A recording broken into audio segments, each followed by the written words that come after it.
Yes, people, welcome back to the 1894. I'm Hugh. I've got Dara here with me as always with this City versus Spurs Carabao Cup Final review. Now, before we get into it, I have one thing to ask of you people. We're 3 subscribers currently off 200, and it would mean the world to us if we could hit that number as soon as possible. So if you would help us on that journey, it would mean so much. 200, please. The road to 200. Anyway, we're going to talk about our player ratings, who we thought played well, who we thought played bad, and just enjoy another trophy. Let's get right into it. Okay, so let's talk about the player ratings. They're on screen right now for you to see at home. Let us know down in the comments as usual. You guys are usually fantastic with that as to what you think of our player ratings. Would you rate anybody differently? Let us know down below. Anyway, let's start off with Captain America himself, Zach Steffen. Okay, he started the game yesterday after probably maybe a poor game last week. I don't know if you could call it that against Chelsea. It wasn't his best one. You know, we saw him earlier on in the season in the Premier League a few times when Ederson was injured, and he came back in yesterday for the Carabao Cup Final, and I thought he was pleasantly good.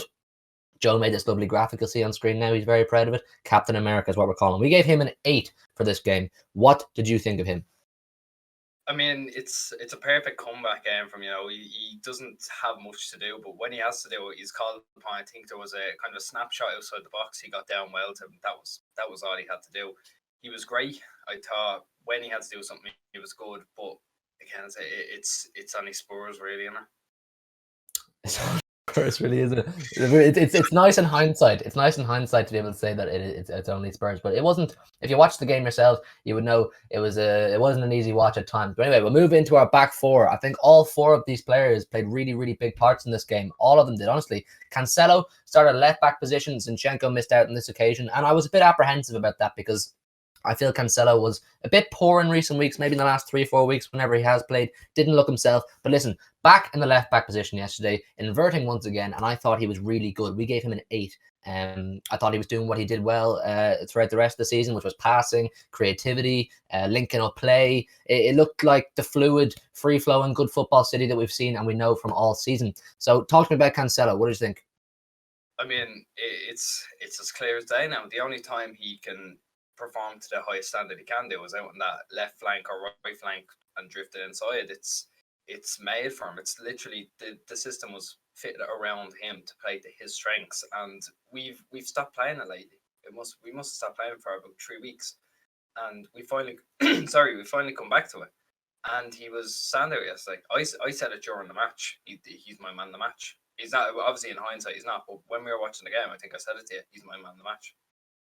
Yeah, you were a big fan of him yesterday. Both centre halves were really good. Walker was really good as well. We won't talk about him. He was just really good. We gave him an 8. I was really impressed with Walker. I thought he went back to his own basics, what he's good at, which is defending and pacing up the line and getting the ball where he can. But let's talk about both centre halves, one more than the other. Diaz was good. He was really good again. I was pleasantly overwhelmed with Diaz yesterday. He's similar to Walker, getting back to what he does well, which is being physical, leading, and making big challenges. One of note, which was on Harry Kane. If you watched the live watch along with us yesterday, you would notice I was absolutely fuming with the fact that Paul Tierney, the referee, gave a foul against Diaz for what I would call one of the best challenges I've ever seen in my life. He came from behind and so blatantly won the ball.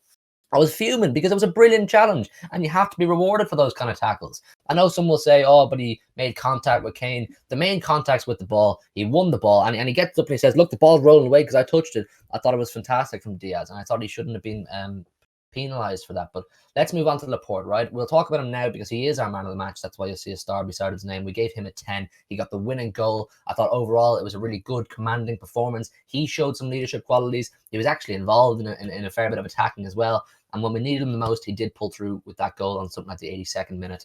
I think it was just moments after I had said there's no point in sending crosses in because no one's going to get in the end of them. And it seems to be a case of whenever I say anything along those lines, I get proven wrong. But tell me about Laporte, Dara. What do you think? Because he's been missing out on football because of John Stones, but this was an opportunity.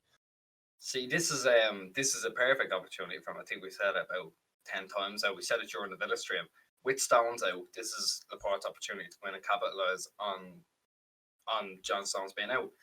And he did it. He's thrown his name into the hat for Paris now. I'm not sure if you agree, but I agree he should be in for Paris. He was just brilliant yesterday. Toxum should have been sent off. In my mind, if he makes that first tackle and gets booked, he doesn't make the second tackle. That's how I read it. But he wasn't booked for the first one, so he's perfectly in line to make that second tackle. He shouldn't have been sent off. Stop crying. He would have lost regardless. There you go. There you go. Like I said, hindsight's a beautiful thing. But our midfield, I think, was just solid overall. 9 for Fernandinho, 8 for Gundo, 8 for Foden. I think they're all decent. No one was exceptionally standout. No one was below par either. They all just stuck to their roles and did fulfill them. Fernandinho got booked earlier on in the game, and he was still flying in with very vintage Fernandinho challenges. And we're all sitting on the edge of our seats saying, this guy's going to get himself sent off. But he's so crucial to have on the pitch in games like that where it's so tight and fine margins will really define the outcome. Fernandinho, a player of his leadership and his pedigree in the changing room, is so crucial to have on the pitch. So I think Pep was willing to take that risk and leave him on the pitch. I don't think we'll talk about Foden or Gundogan because they were both just good. They did their things. But talk to me about Fernandinho, Dara. What did you make of him yesterday? And is he in the mix to start against Paris? He's always in the mix because he never has a bad game really, but he always runs the risk of the booking as sending off. I think you said actually during the stream someone came in and told us a bet and you said make sure you have Fernandinho on to get booked, and he did get booked and he made like not crunches, he made 3 tackles that if he wasn't booked he would have been booked for. So I don't know. Of course he's in the mix for Paris. He's unbelievable. We say it every week. 35 playing like 25-year-olds playing like he's in his prime, and long may it last. He's different gravy.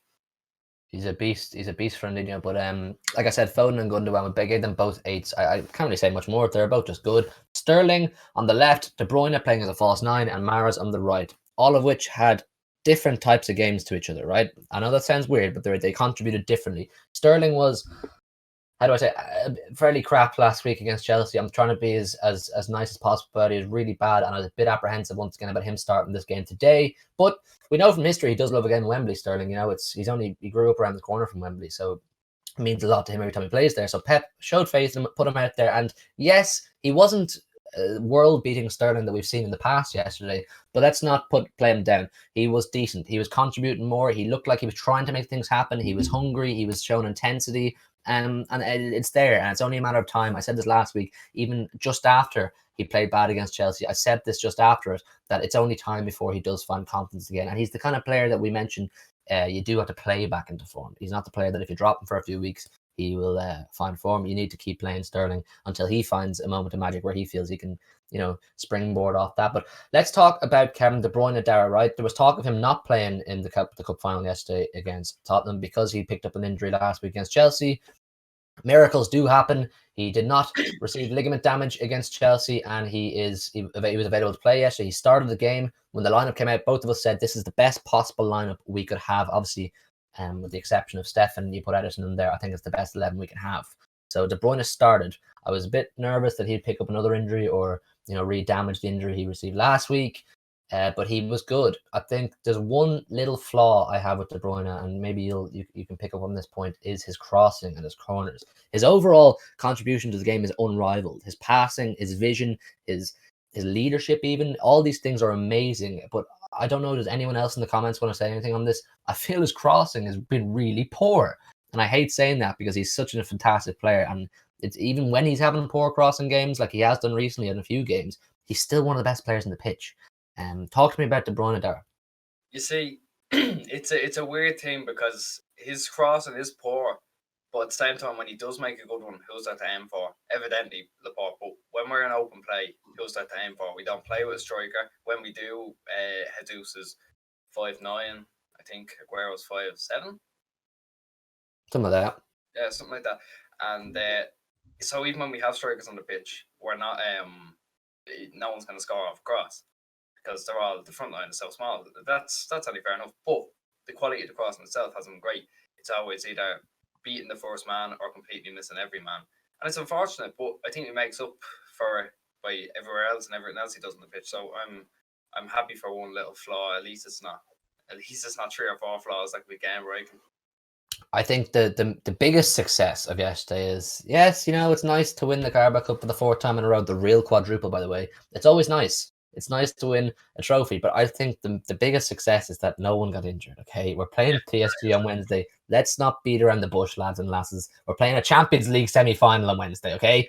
I was absolutely breaking my pants that someone major will get an injury and then it would just damage our chances of getting to a Champions League final. Because in hindsight, if we get to a Champions League final and we win it, we'll all look back and completely forgotten about the Carabao Cup. We'll say we won the Champions League. De Bruyne contributed, Foden contributed, Mahrez contributed, and these are all players we need fit and in fine form on Wednesday for the first leg of this crunch tie. It's going to be absolutely amazing. We'll be doing a live watch along here, of course, as well.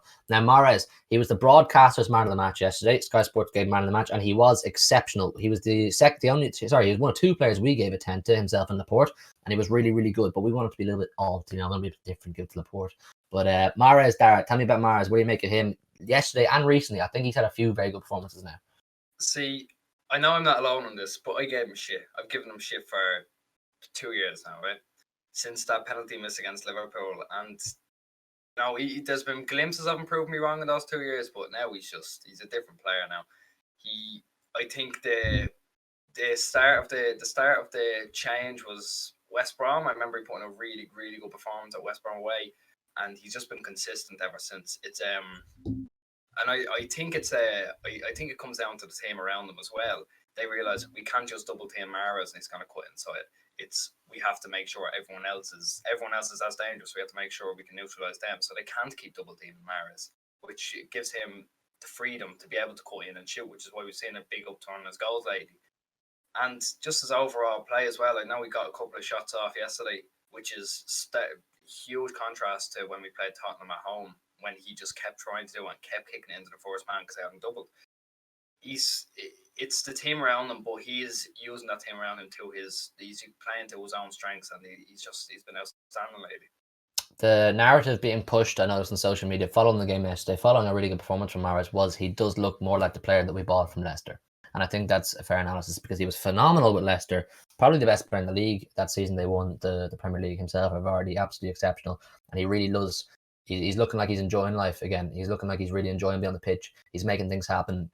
And he is probably the best left foot in England on his day when it works. But massive credit to him, massive credit to the front three, and massive credit to everyone and Pep.